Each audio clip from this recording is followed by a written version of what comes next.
His Excellency,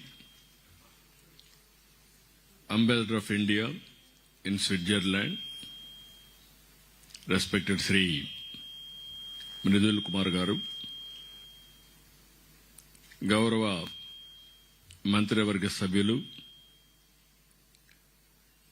IT, electronics and computers, real time governance, HRD, government of Andhra Pradesh, Shri Nara Lokesh garu, కేంద్ర మంత్రివర్యులు, అది కూడా ముందే చెప్పాడు చాలా గ్లామరస్ పోర్ట్ఫోలియో అని. ఈ గ్లామరస్ పోర్ట్ఫోలియో ఎన్ఆర్ఐస్ అందరికీ కనెక్ట్ చేయగలిగిన రోజున ఎక్కడ ప్రపంచంలో తెలుగు వాళ్ళున్నా రావాలంటే ఈజీగా రావడానికి లాజిస్టిక్స్ ప్రొవైడ్ చేయాల్సిన బాధ్యత మీ మీద ఉంది. అలాంటి కీలకమైన మంత్రి శ్రీ కింజారపు రామ్మోహన్ నాయుడు గారు, అదే మరి గౌరవనీయులు industries and commerce minister Bharat గారు, ఏపీ ఎన్ఆర్టీ సొసైటీ అధ్యక్షులు గౌరవనీయులు రవికుమార్ గారు, ఈరోజు ఈ కార్యక్రమానికి వచ్చినటువంటి యూరోప్కు సంబంధించి పెద్ద ఎత్తున వచ్చారు. మీరు ఎన్నిసార్లు వచ్చినా మళ్లీ మళ్లీ వస్తూనే ఉంటారు. మిమ్మల్ని ఎన్నిసార్లు చూసినా మళ్లీ మళ్లీ చూడాలనిపిస్తుంది నాకు. అది అనుబంధం. అలాంటి మిమ్మల్ని ఓసారి చరిత్ర, నేను జురిక్కి 95 నుంచి వస్తున్నా. వరల్డ్ ఎకనామిక్ ఫోరంకు రావాలని ఆలోచించింది మొట్టమొదటి పాలిటీషియన్ నేనే అనుకుంటాను, ఒక చీఫ్ మినిస్టర్గా.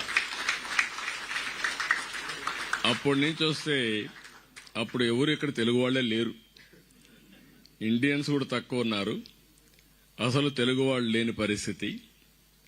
అలాంటిది ఈరోజు మిమ్మల్ని చూస్తా ఉంటే విజయవాడలో ఉన్నామా, విశాఖలో ఉన్నామా, తిరుపతిలో ఉన్నామా, ఎక్కడున్నాం అర్థం కాకుండా ఉంది.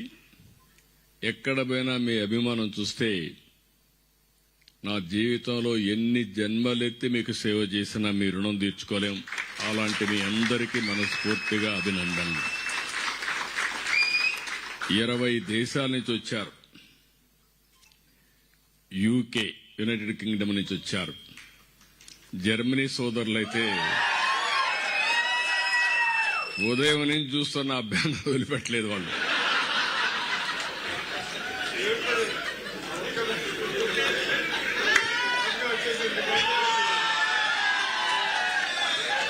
గుడ్.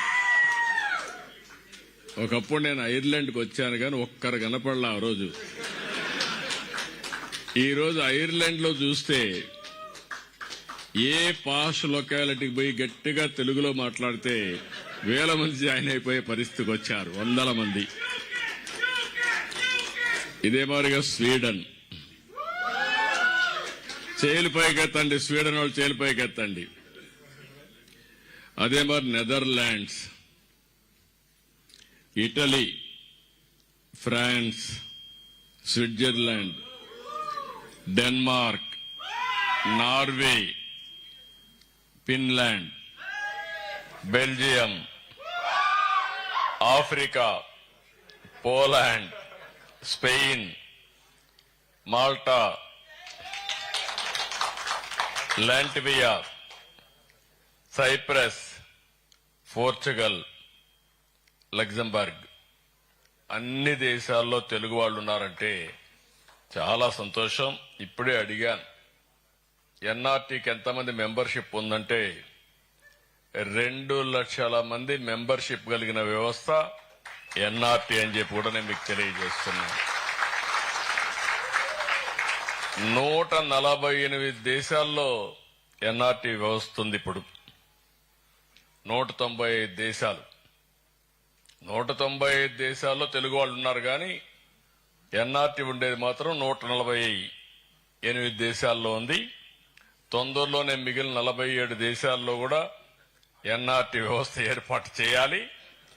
ప్రపంచం మొత్తం అన్ని దేశాల్లో ఉండే ఏకైక వ్యవస్థ ఎన్ఆర్టీగా ఉండాలని చెప్పి మరొక్కసారి విజ్ఞప్తి చేస్తున్నా. ఈరోజు మిమ్మల్ని అందరినీ చూస్తే 40 లక్షల మంది ఎన్ఆర్ఐస్ అన్ని తెలుగు వాళ్ళంతా వివిధ దేశాల్లో ఉన్నారు.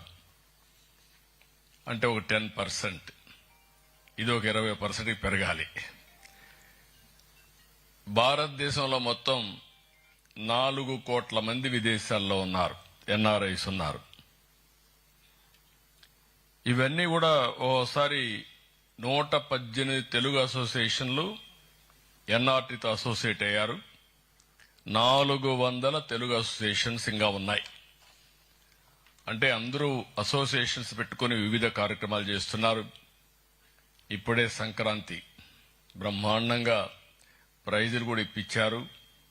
అచ్చ తెలుగువాడు పిల్లలను చూస్తే పంచె కట్టుకొని ముచ్చటేస్తున్నాడు. అంత బాగా, అంటే మన సాంప్రదాయాలను కాపాడుకోవడానికి కోడి పందాలు తప్ప అన్ని చేశారు ఇక్కడ.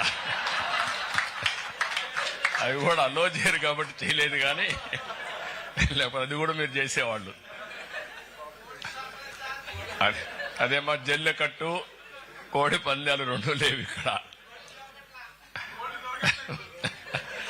అందుకని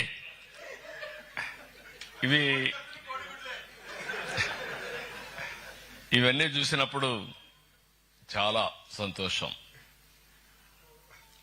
25-30 సంవత్సరాల కంటే ముందు 95లో నేను ఒక ఆలోచన, భవిష్యత్తు ఏ విధంగా ఉండబోతుందని ఒక ఆలోచన చేశాను. నాలో ఒక చిన్న పొరపాటు ఉంటుంది, ఎప్పుడు కూడా ముందు ఆలోచిస్తా ఉంటా దూరదృష్టితో. ఆ రోజు నేను విజన్ 2020 తయారు చేశా సమైక్య ఆంధ్రప్రదేశ్కి. అందరూ నన్ను ఎగతాళి చేశారు. 420 అన్నారు, ఈయనకి ఏమీ రాదన్నారు, ఈయన చేసేదంతా వేస్ట్ అన్నారు. ఐటీ అంటే ఐటీని గురించి కూడా ఐటీ తిండి పెడుతుందా అన్నారు. కానీ ఈరోజు మిమ్మల్ని చూస్తే నా ఒక్క పబ్లిక్ పాలసీ ఐటీని ప్రమోట్ చేయాలను